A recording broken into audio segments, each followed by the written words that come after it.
I think it's amazing that service is doing as well as it has been. You've got people that just are, their service departments are slammed. So what's the value in a strategy like this? If you're like, I could very easily, if I'm short-sighted, say, look, man, I got no cars. Yeah. And I got no service bays that are open. I'm good.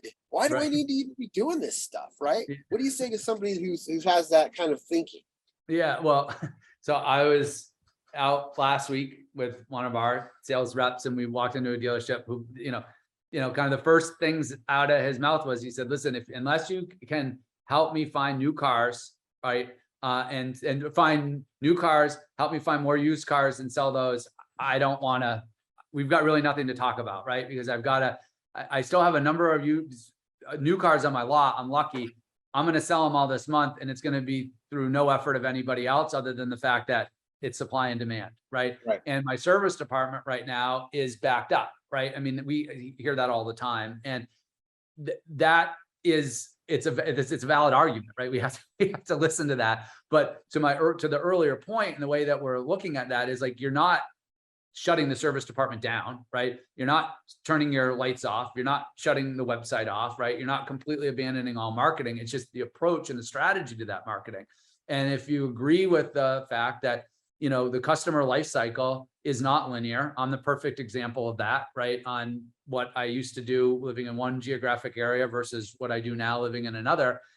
It's different for everybody. And the person who isn't ready to service right now is the person that's going to have a check engine light on tomorrow, right? And what we want people to think about is to future-proof the absorption challenges that will happen down the road, right? Because we are going to get chips, and we are going to get inventory, and eventually this is going to take care of itself. But in 12 to 24 months, what are you doing now to build that value and to build that engagement so that those people, you keep them top of mind, and you ensure that they're thinking of you first when they need to come back.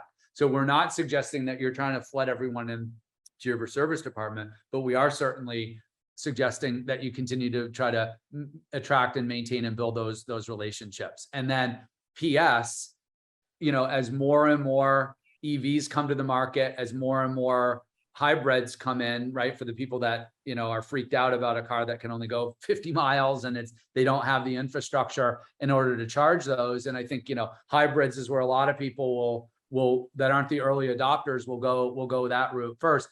Regardless of any of the things that are happening today, that's going to completely change the way that we market and the way that we talk to people about their service schedules. So you can kind of get on the bandwagon now.